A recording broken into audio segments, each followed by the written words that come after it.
Hello दोस्तों, छाविस का political science classes में आप सभी का स्वागत है। दोस्तों, हमने पिछले वाले वीडियो में राजनीति विज्ञान के परंपरागत दृष्टिकोण के बारे में अध्ययन किया था और आज हम राजनीति विज्ञान के समसामयिक या आधुनिक दृष्टिकोण का अध्ययन करेंगे। तो दोस्तों, यदि आप हमारे वीडियो पे पहली बार आए हो तो दोस्तों आप सभी से रिक्वेस्ट है कि वीडियो को लाइक करें एंड चैनल को सब्सक्राइब ज़रूर करें। तो दोस्तों, सीधी बात नो बकवास में आप सभी का स्वागत है और हम आज का अपना टॉपिक स्टार्ट करते हैं। द्वितीय विश्व युद्ध के पश्चात राजनीति विज्ञान के क्षेत्र में व्यापक परिवर्तन हुए, जिसका प्रमुख श्रेय अमेरिकन राजनीति शास्त्रियों को दिया जाता है। दोस्तों, द्वितीय विश्व युद्ध 1939 में प्रारंभ हुआ था और 1945 में समाप्त हुआ था। तो द्वितीय विश्व युद्ध के बाद राजनीति विज्ञान के क्षेत्र में बहुत सारे परिवर्तन हुए और इन परिवर्तनों का श्रेय अमेरिका के जो राजनीति शास्त्र है उन राजनीति शास्त्रियों को दिया जाता है। अमेरिका के शिकागो विश्वविद्यालय में चार्ल्स मेरियम ने नेतृत्व किया। अमेरिका की जो शिकागो विश्वविद्यालय है, इसमें जो राजनीति शास्त्र है, इस राजनीति शास्त्र का जो नेतृत्व चार्ल्स मेरियम ने किया। इसी कारण चार्ल्स मेरियम को आधुनिक राजनीति विज्ञान का जनक या आधुनिक राजनीति विज्ञान का सूत्रपात किया। आगे देखते हैं। राजनीति शास्त्र की नवीन परिभाषाओं के संदर्भ में इसका अध्ययन निम्न रूपों में किया जा सकता है।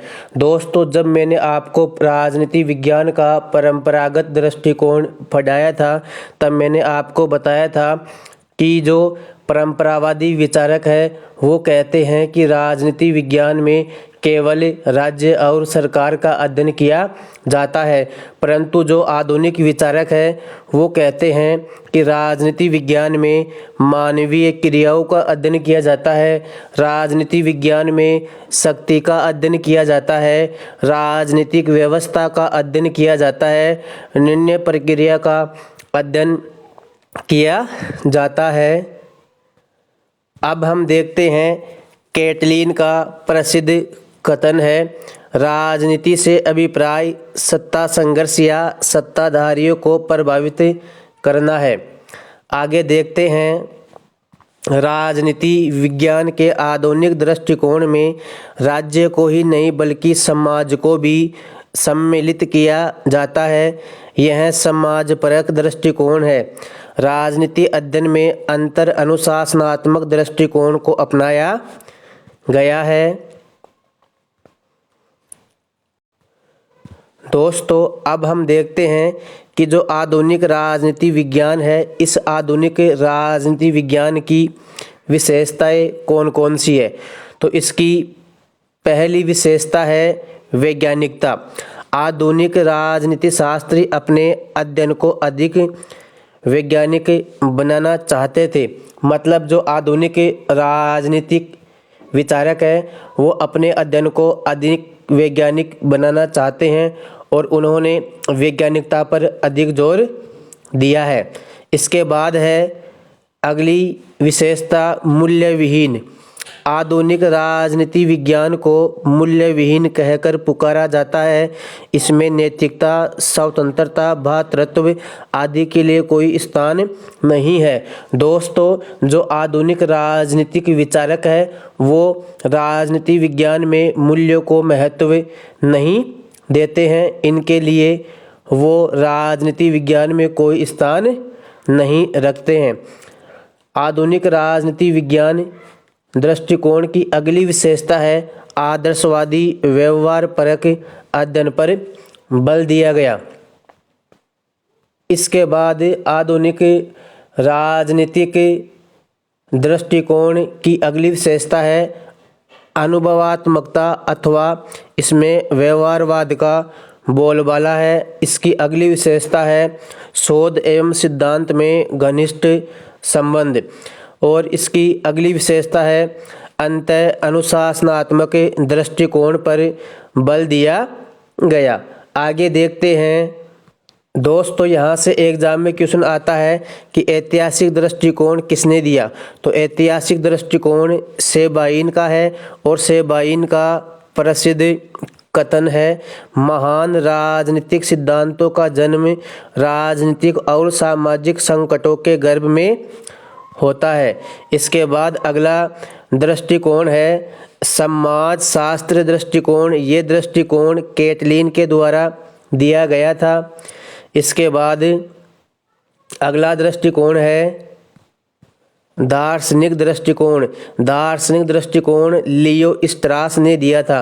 दोस्तों, एक तरफ एग्जाम में आपको दृष्टिकोण दिए हुए मिलेंगे और एक तरफ विचारक, और आपको क्वेश्चन मिलेगा कि निम्न को सम्मिलित कीजिए। तो दार्शनिक दृष्टिकोण लियो स्ट्रास के द्वारा दिया गया था। अगला दृष्टिकोण है एक समन्वयात्मक दृष्टिकोण। ये कार्ल जे फ्रेडरिक का है। इसके बाद अगला दृष्टिकोण है राजनीति विज्ञान की स्वायत्तता का दृष्टिकोण। ये दृष्टिकोण नॉर्मन जैकबसन के द्वारा दिया गया था।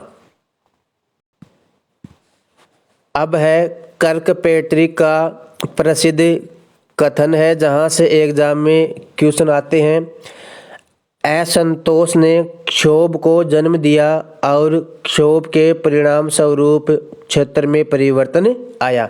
ये कथन है कर्कपैट्रिक का। इसके बाद बकल का प्रसिद्ध कथन है ज्ञान की वर्तमान अवस्था में राजनीति को विज्ञान मानना तो दूर, यह कलाओं में भी पिछड़ी हुई है। बकल कहते हैं कि जो राजनीति विज्ञान है इसे विज्ञान मानना तो दूर, यह कलाओं में भी बहुत पिछड़ी हुई है। ये प्रसिद्ध कथन बकल के द्वारा दिया गया था। अगला कथन है राजीव भार्गव का। राजीव भार्गव के अनुसार राजनीतिक सिद्धांत एक खास तरह के शब्दों पर निर्भर व्यवस्थित चिंतन है। ये प्रसिद्ध कथन राजीव भार्गव का है।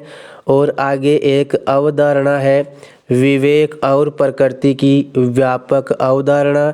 ये अवधारणा प्लेटो के द्वारा दी गई थी। इसके बाद है अगला कथन माइकल ऑक्सफोर्ड का। माइकल ऑक्सफोर्ड का प्रसिद्ध कथन है, जहाँ से एग्जाम में काफ़ी बार क्वेश्चन आ चुका है। होब्स के लेवियाथन को अंग्रेजी भाषा में राजनीतिक दर्शन की महानतम कृति की संज्ञा देते हैं। कौन? Michael Oxford. दोस्तों, जो थॉमस होब्स है, इस थॉमस होब्स की एक पुस्तक है लेवियाथन, और इस लेवियाथन को माइकल ऑक्सफोर्ड अंग्रेजी भाषा में राजनीतिक दर्शन की महानतम कृति की संज्ञा देते हैं। अब हम देखते हैं मानवीय तार्किकता की संकल्पना किस विचारक के द्वारा दी गई थी। मानवीय तार्किकता की संकल्पना कार्ल पॉपर के द्वारा दी गई थी। इसके बाद है अपरोध कार्य एक संकल्पना है। ये अपरोध कार्य संकल्पना थॉमस सेलिंग के द्वारा दी गई थी। दोस्तों, यहाँ से एग्जाम में क्वेश्चन आते हैं। एक दोस्तों अति महत्वपूर्ण पुस्तक है अमेरिकन कॉमनवेल्थ। अमेरिकन कॉमनवेल्थ जो पुस्तक है ये ब्राइस की है। इसके बाद हम देखते हैं, जहाँ से एग्जाम में काफ़ी बार क्वेश्चन आ चुका है, रॉबर्ट डहेल ने जो परंपरावादी है, इन परंपरावादियों को परानुभववादी माना है। और डेविड स्टन का मानना है कि विज्ञान अच्छा है परंतु इसके लिए पागलपन बुरा है। दोस्तों, ये डेविड स्टन का प्रसिद्ध कथन है कि विज्ञान तो अच्छा है परंतु इसके लिए पागलपन बुरा है। और रॉबर्ट डहेल ने परंपरावादियों को परानुभववादी माना है। आगे है नव संस्थावादी विचारक कौन कौन से हैं? दोस्तों एग्जाम में क्वेश्चन आता है कि निम्न में से कौन से विचारक नव संस्थावादी है? तो जेम्स मार्क्स और ओल्सन ये नव संस्थावादी विचारक है।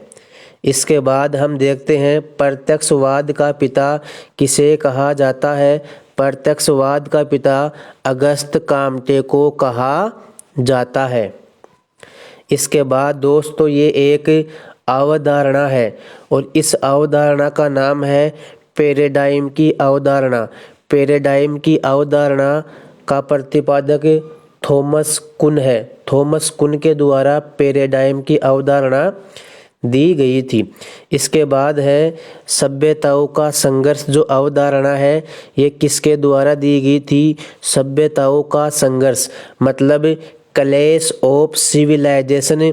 जो ये एक अवधारणा है ये हंटिंगटन, थीसिस और केपलान के द्वारा दी गई थी। दोस्तों यहाँ से काफ़ी बार एग्जाम में क्वेश्चन पूछा जाता है।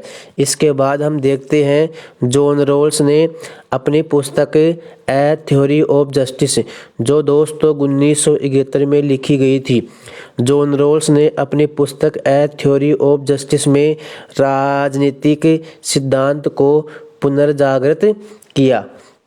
दोस्तों जॉन रॉल्स ने अपनी पुस्तक में जो राजनीतिक सिद्धांत है इस राजनीतिक सिद्धांत को पुनर्जागृत किया और उस पुस्तक का नाम है ए थ्योरी ऑफ जस्टिस, जो 1971 में लिखी गई थी।